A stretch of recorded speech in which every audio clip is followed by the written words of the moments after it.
Hello gamers, it is KarQ. We have another week of Suggestions Box, the series where you guys plug in what you think would be good for the game, a good suggestion, and I'll take a look at it, see if it's good, bad, or if it needs some more cooking in the oven. Here we go. Suggestion: a new game mode called Hero Lockdown could offer a unique and strategic experience. Players would select a single hero at the start of the match and be unable to switch for its duration.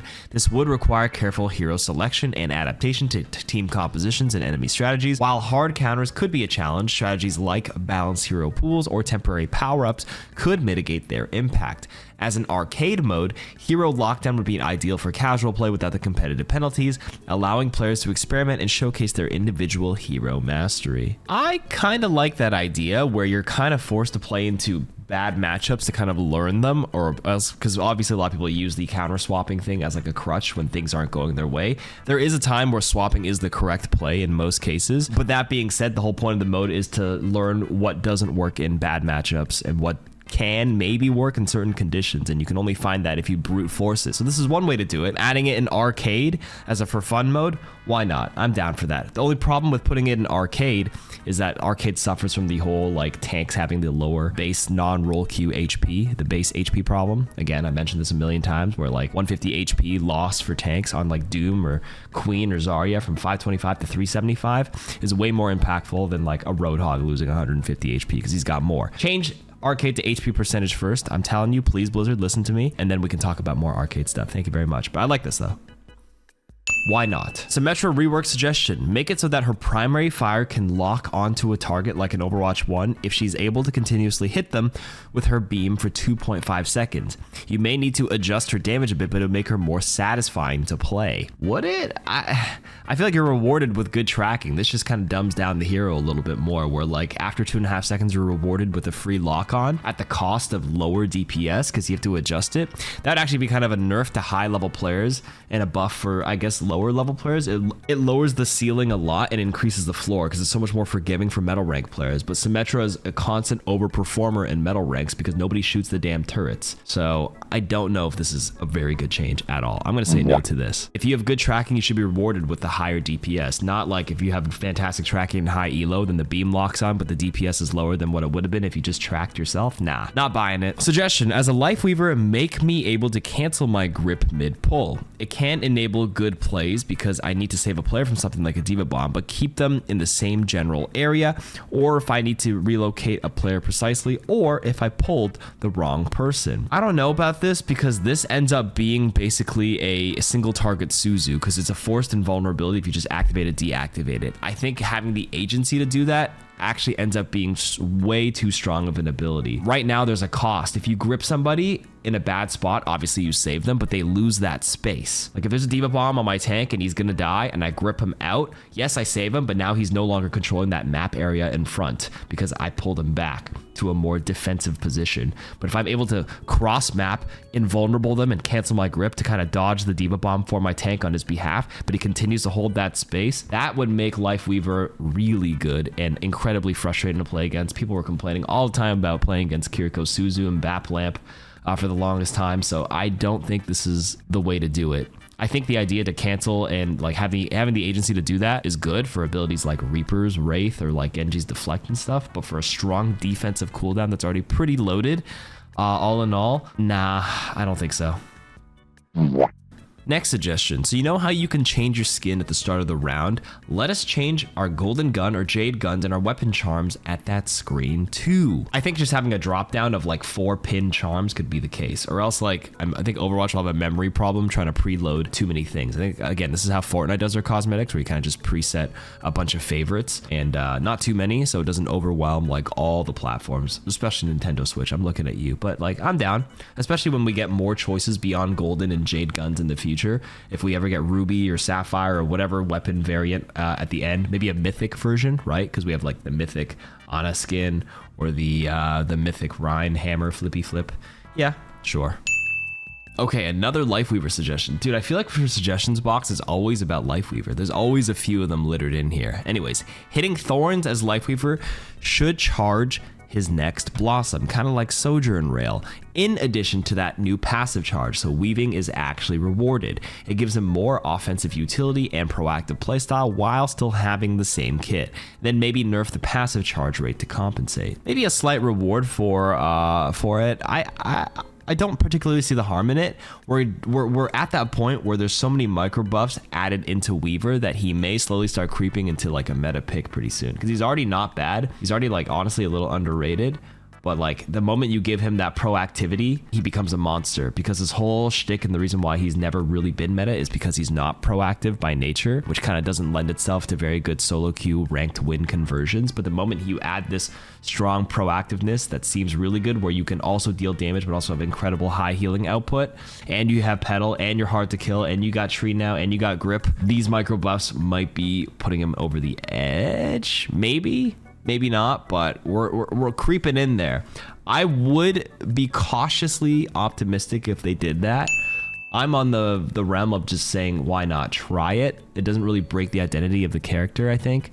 And if it's too strong, revert it back, or it may not end up being strong at all.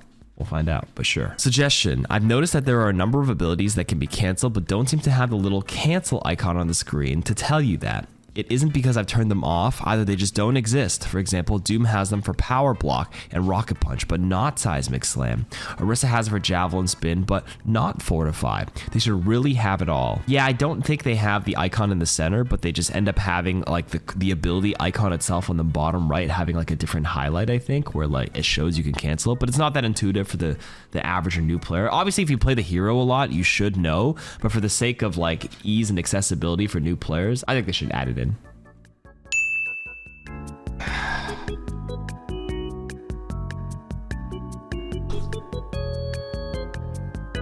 Dog break. Suggestion, let Mei cleanse burning effects from teammates with left click. I mean, there's a couple of burning effects. There's Ash Dynamite, Mauga Alt, and Torbjorn's Coom. I think if Mei's able to do that, that makes her too damn good. That you're cooking a little too hard with this one. No. Michi, say no. No to Mei. Agreed? Agreed. I gotta record. Stop screaming. Just go sit on the couch. Suggestion, Hammond's shield should split between allies by default at the end of his ability.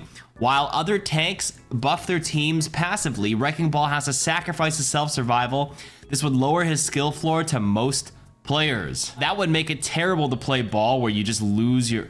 Like, is it like the natural duration times out and the remainder just gets given for free to your teammates? I don't know. Ball's also on the cusp where I think he's a dark horse and is really good. You don't want to lower his floor anymore. He's already pretty inaccessible for a lot of players. A lot of players just end up feeding with him. He's a hero that does require a lot of finesse and time put into him. There's a heroes that belong in every category. Like Moira is categorically easier with a lower floor, lower ceiling, but Ball is a high floor, high ceiling. Do we really need to lower his floor? I don't know. I think he's fine the way he is, and just giving away shields for free seems a little bit too good. So I'm really just, as you can see, I'm very distracted doing Suggestions Box with my dog on my lap. She's a puppy, 5-month husky shepherd mix. Suggestion, add the speed boost respawn feature on push maps like they did with Flashpoint. Would it upset the balance of it? I don't know. I actually think to make push a bit better, because it's a big disadvantage if you don't push first. Maybe the people who are on the side with less capture meter, or if the push bot's on the opposites, like on the side where you have to run farther as a team, like coming back, I think you can get a slight speed boost, not too much, and maybe that would help a little bit. All right, my dog's gone. New suggestion, with Hanzo's arrow charge up time being increased, the dev should get rid of his 30% movement penalty when charging up the shot if the devs don't tone down the charge up time. I've noticed if you get caught in a 1v1 without storm arrows and you miss the headshot on your first shot, you rarely ever get a chance to fire off another full charge shot, especially in higher ranks. I mean, as an anti-Hanzo gamer, because I hate getting sniped by them, I would say no, but for the sake of the Hanzo players and to kind of balance him for the sake of the overall game where like everybody wants to be happy, especially the Hanzo mains, you do have to consider their feelings too. I think that would help the fluidity of the hero, and Hanzo mains would appreciate something like that. Getting rid of clunkiness and making the heroes feel fluid is always a nice change, no matter what hero you play, and I assume Hanzo players would like that. So maybe